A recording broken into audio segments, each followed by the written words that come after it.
eu vou trazer para vocês aqui uma matéria escrita por Luiz Nassif, do jornal GGN. Ele é um jornalista que está, como ele mesmo diz, há 50 anos na mídia. Globo e Polícia Federal entram no modo Lava Jato. Aqui, o jornalismo do Grupo Globo tem uma característica histórica. Em períodos de normalidade, permite um certo pluralismo. Em períodos de guerra, de interesse do grupo, implanta a Ordem Unida. A campanha contra Dias Toffoli está rapidamente ganhando o selo de Ordem Unida. E com uma característica nesses tempos de rede social, os jornalistas aderindo com suas redes. Ontem, o X de Guga Chakra estampava elogios à notícia de que a esposa de Alexandre de Moraes estava em uma ação que chegou no Supremo. Foi alertado que era um falso escândalo. A ação corria na primeira instância e a juíza direcionou para o STF sem nenhuma interferência das partes. Hoje, a edição do Globo continua, contudo, na alimentação do tema Toffoli Master, com a clara intenção de transformar o episódio em uma nova Lava Jato. As fontes são, novamente, da Polícia Federal, com o velho esquema de disfarçar vazamentos da perícia, atribuindo informação a várias fontes em off, que teriam testemunhado o que a perícia da PF encontrou. É o caso da matéria. O diretor do Banco Central pediu ao presidente do BRB que comprasse carteiras fraudadas do Master. O padrão é o mesmo. A matéria se baseia em mensagens colhidas no celular de Paulo Henrique Costa, mais um vazamento da perícia da Polícia Federal. Mas a repórter, que produz 3 matérias por dia, afirma ter tido tempo de ouvir 3 fontes a par do assunto. As mensagens foram mostradas pelo próprio presidente do BRB aos conselheiros, inclusive a tela do celular em que constatava que Ailton era o contato que enviava as mensagens. Mera coincidência que a tela fosse a mesma vistoriada pela perícia da PF, Ailton, que era o diretor do Banco Central, tá? Que é o diretor do Banco Central. Então, aqui, eles estão, claro, já vindo com relações em relação às decisões do Guney. Então, aqui eu vou deixar para vocês o título da reportagem do Luiz Nassif, que é maravilhoso. E então, o que acontece aqui? Segundo o Luiz Nassif, não há nenhuma evidência concreta da interferência indevida de Toffoli no inquérito, mas sim uma disputa política institucional amplificada por vazamentos ilegais da Polícia Federal e explorada na mídia. Inclusive, essa questão do sítio, se vocês pensarem, foi aquilo que eu já comentei com vocês, não teve nenhum benefício direto no processo. Então, aqui, a reação do STF, do Procurador-Geral da República, Paulo Gonet, aparece como um gesto de defesa institucional diante de uma tentativa de desmoralização que repete práticas históricas da Globo, que é desgastar reputações, pressionar instituições e criar climas artificiais para influenciar a opinião pública. Então, a Globo está em modo guerra, uma tentativa de recriar a Lava Jato, vazamentos ilegais como motor de narrativa, jornalismo de insinuação e não de prova, o uso recorrente do termo desconforto. Então, sugerem crises, é que nem eu falei, climão no STF, que eu coloquei na thumb, porque teve uma carta do Fachin hoje falando sobre o próprio STF, sobre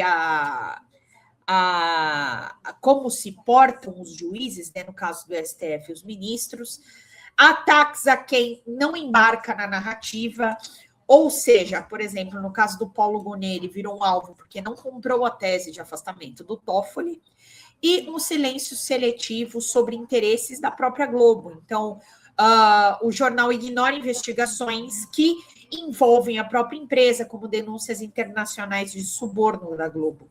Esse silêncio escancara um duplo padrão. É rigor extremo para uns e esclarecimento conveniente para outros. Afinal de contas, a gente sabe que tem questões acontecendo com o Toffoli e o Jordi.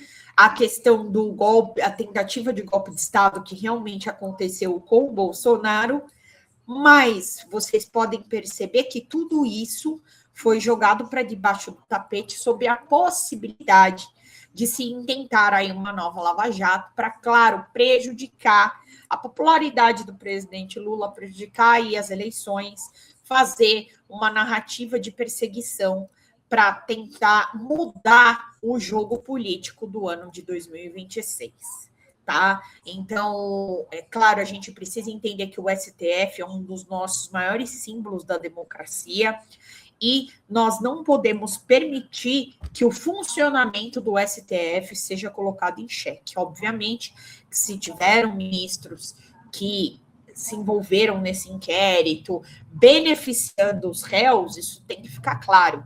Mas até agora não ficou claro de que houve benefícios, como a gente fala. Houve algumas atitudes que foram estranhas, mas nenhuma dessas atitudes teria trazido benefício às partes. Então, é muito importante que a gente deixe isso muito claro aqui dentro da imprensa, tá? Bom, gente, vamos lá através do Superchat e do Super Stickers. Vou cumprimentar o Tchê aqui de Santa Teresa, presente também na live. E quem pode contribuir com a gente através do Superchat e Super Stickers, através do Pix, folhademocrata@gmail.com. Gente, essa semana fomos muito mal de meta. Muito mal de meta. E isso é extremamente preocupante para o nosso canal, tá? Fica muito difícil de fazer o programa, né, dessa maneira. Então, de nós mantermos a plataforma, de custear quem está produzindo conteúdo aqui. Então, eu peço para vocês, cheguem com R$1, R$2, R$3, aquilo que vocês puderem. Manda no Pix mesmo. Então, bora lá, não tem problema, manda o mínimo de Pix que você puder, porque o importante é realmente a gente dar continuidade ao nosso trabalho por aqui.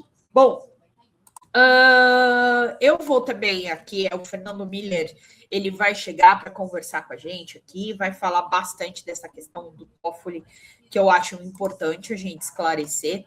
É claro que a gente traz a notícia como ela sai também, mas vocês sabem que a gente faz uma análise do que acontece.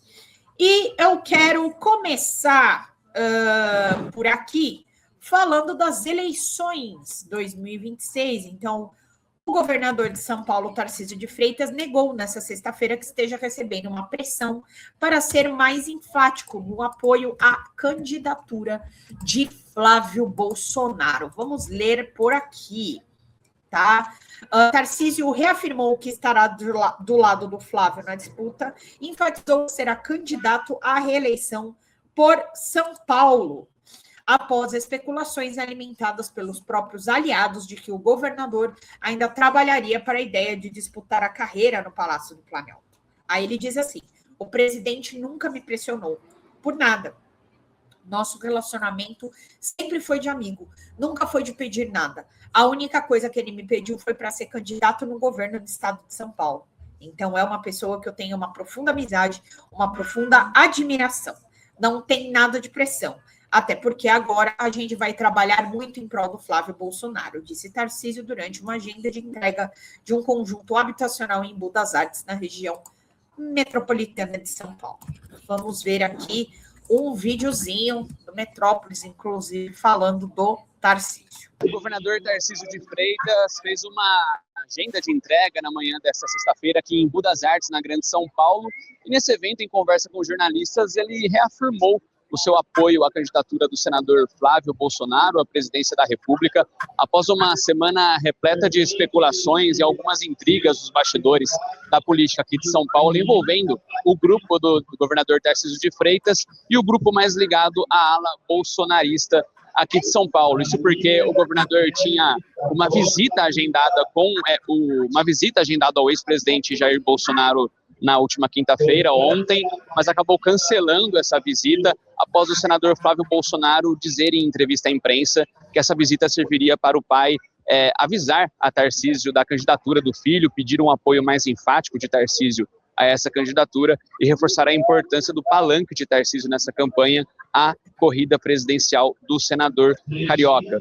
Isso fez, segundo aliados de Tarcísio, com que o governador cancelasse a visita para dar um sinal de que ele não gostaria de ficar à mercê das falas e atitudes do Flávio Bolsonaro, e sim do próprio Jair Bolsonaro, a quem o governador frequentemente reforça a sua lealdade e que estará junto nas eleições com o Flávio. Ele voltou a reafirmar isso aqui na agenda desta sexta-feira, disse que o cancelamento da visita, que já foi remarcada para a próxima quinta-feira, não teve nenhuma intriga como motivo, nenhum descontentamento, negando o que os aliados têm dito nos bastidores. Disse que está tudo certo ali entre ele e a família Bolsonaro e que essa visita ocorrerá em Brasília, na Papudinha, onde o ex-presidente está preso, na próxima quinta-feira. O presidente nunca me pressionou por nada, nunca.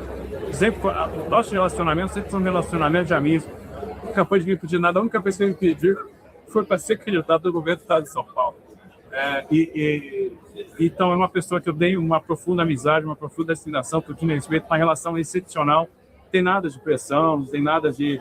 Até porque agora a gente vai trabalhar muito em prol aí do Flávio Bolsonaro, não vai ter problema nenhum com relação a isso.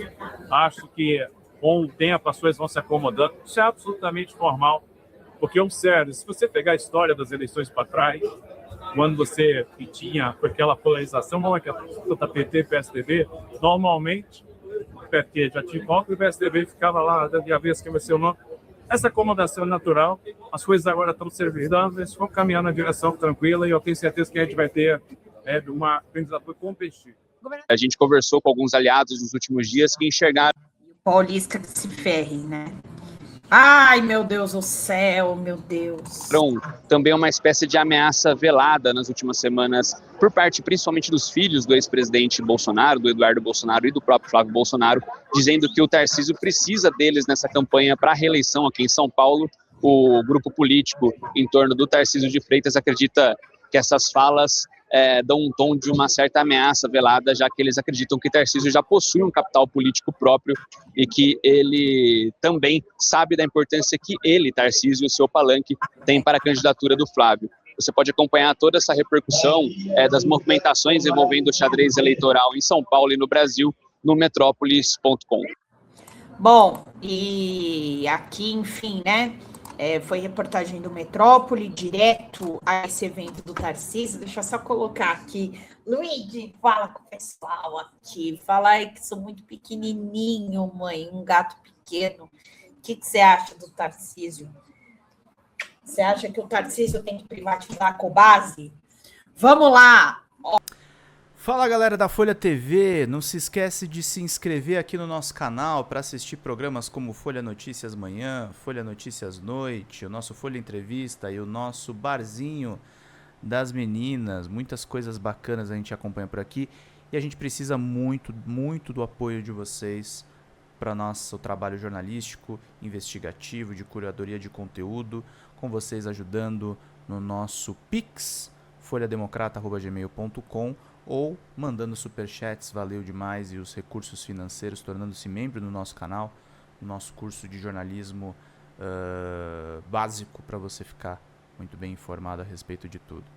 Queridos e queridas, muito obrigado pela presença de todos vocês, vida longa e próspera, cuidem-se, cuidem dos seus, e não esquece de se inscrever aqui na Folha TV. Até mais!